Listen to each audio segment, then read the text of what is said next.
gravando. Oi, pessoal, tudo bem? Sejam todos muito bem-vindos, bem-vindas a mais uma edição do JBR News, o nosso podcast, fruto da parceria entre o Grupo Imagem e Credibilidade e o Jornal de Brasília. Hoje, eu, Estevão Damasio e o Rodolfo Lago, obviamente, vamos analisar a volta dos trabalhos da CPI da Covid lá no Senado. Que hoje houve o depoimento do reverendo Hamilton de Paula, apontado como um dos intermediários, né, na negociação dos 400 milhões de doses. Toda aquela polêmica, todo aquele capítulo que, antes do recesso, mobilizou e dominou várias sessões da Comissão Parlamentar de Inquérito. Meu caro Rodolfo Lago, eu confesso que estou boquiaberto com as inconsistências do depoimento desse reverendo Hamilton de Paula. Ele chegou orientado pelo advogado, que tomou com toda razão puxão de orelha do senador Omar Aziz.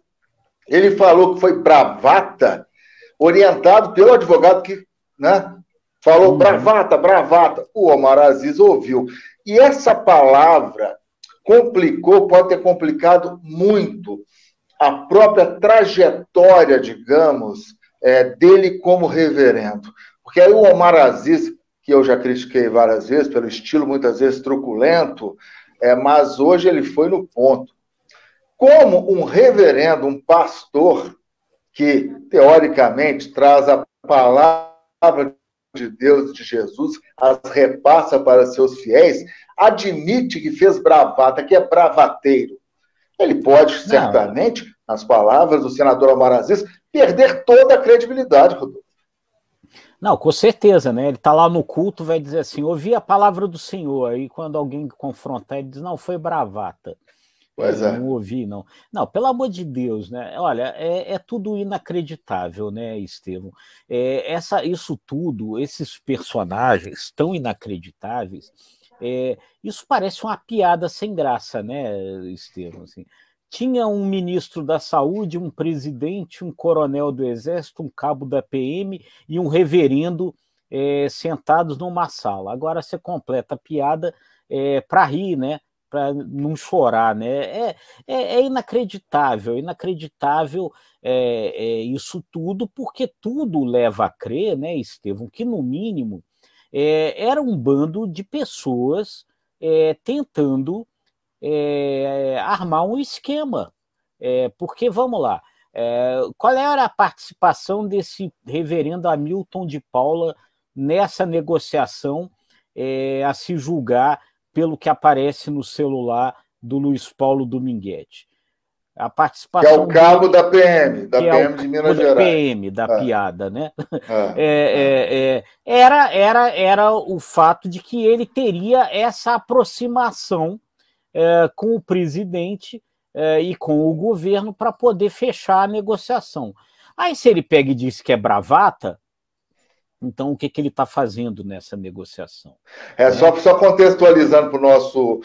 porque foi bom você ter destacado essa proximidade com o presidente, com o ministro, enfim, porque quando o senador Humberto Costa, salvo engano, né, o questiona sobre essa mensagem, né, já falei com quem manda, está tudo certo, dando a entender que a negociação já estava encaminhada junto ao governo federal, aí que ele fala, isso foi bravata. Exatamente, é bom você contextualizar, porque essas coisas estavam, né? Essas mensagens estavam no celular do Luiz Paulo Dominguete, que foi apreendido pela CPI, e que dão a entender essa aproximação com o presidente da República, que agora ele diz que era bravata, né?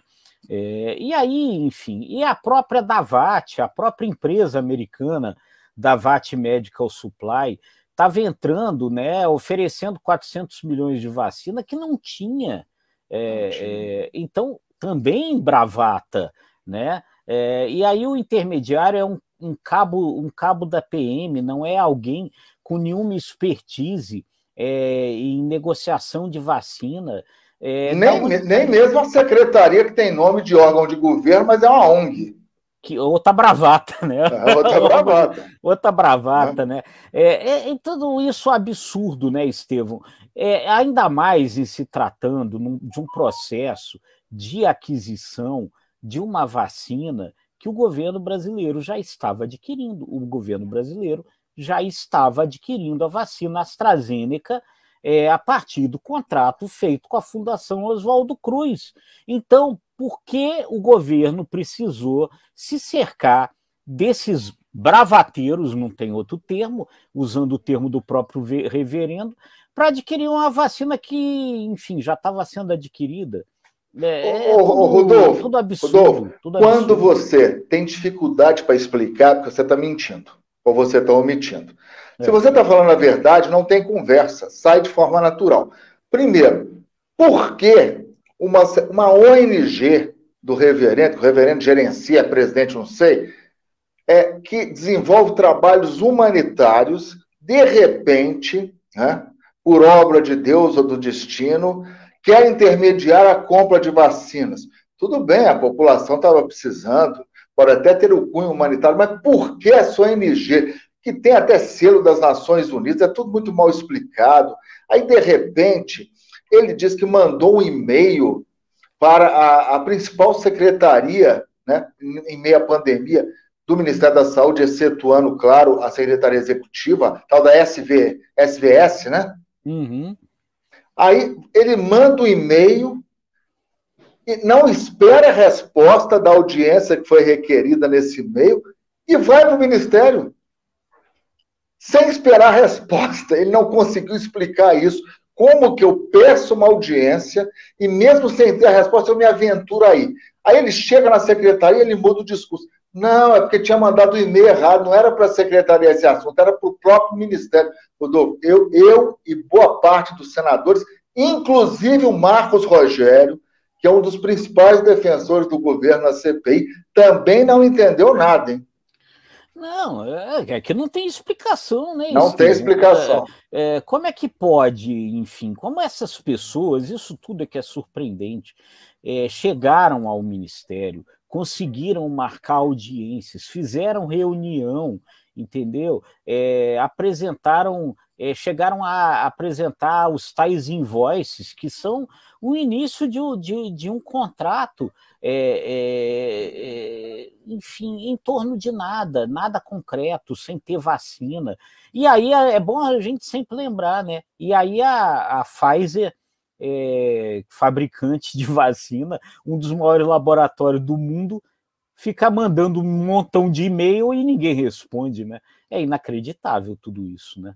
Eu acho que esse depoimento do reverendo, nós estamos gravando agora 2 horas da tarde, haverá a segunda parte do depoimento, é um depoimento importante, estratégico, e o reverendo não está conseguindo explicar nada, ao contrário, ele está deixando a situação mais nebulosa ainda, e ele próprio está se complicando muito, mesmo tendo direito a ficar calado. Mas a partir do momento que ele começou a responder, ele parece que em certos momentos ele estava meio aéreo. Eu notei isso, ele demorava a responder. Eu notei o reverendo muito aéreo em alguns momentos do depoimento, viu?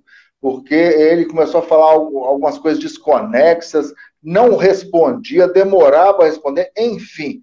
Eu acho que esse capítulo, tentativas de vendas de vacinas para o Ministério, aproveitando a calamidade, todas as preocupações que envolveram a pandemia, eu acho que é um capítulo que merece ainda muita investigação, porque a cada depoimento que passa, a coisa fica mais obscura. E eu volto a insistir, além dos depoimentos, acho que a CPI tem que fazer as acariações. É muita gente falando em verdade. Eles têm que ser colocados frente a frente, porque ali as máscaras de alguns vão literalmente cair.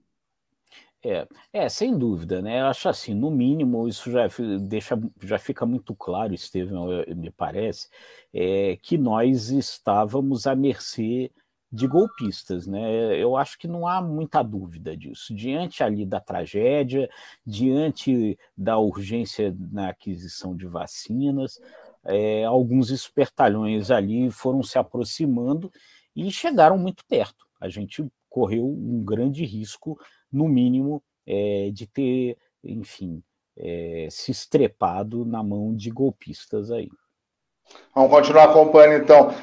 Rodolfo, suas apostas para as próximas horas, enfim, para os próximos dias aí.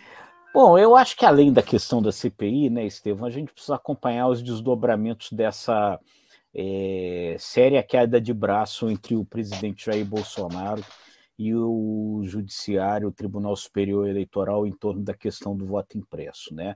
A decisão tomada ontem, por unanimidade pelos ministros do TSE, de abrir um inquérito, né, para investigar essas suspeições que o presidente levanta aí sobre o voto eletrônico, coisa que vai ter desdobramentos sérios, né? Houve aí realmente um aumento no tom dessa disputa, com consequências graves que a gente vai precisar continuar observando aí. Eu vou com você também, Rodolfo, e lembrando que esse e os demais conteúdos estão na página do nosso parceiro, que é o jornaldebrasilia.com.br, está aparecendo aí agora, e claro, nas redes sociais do imagemcredibilidade.com. Até amanhã, Rodolfo. Tchau, pessoal. Tchau, até amanhã, Estevão. Um abraço. Tchau, pessoal.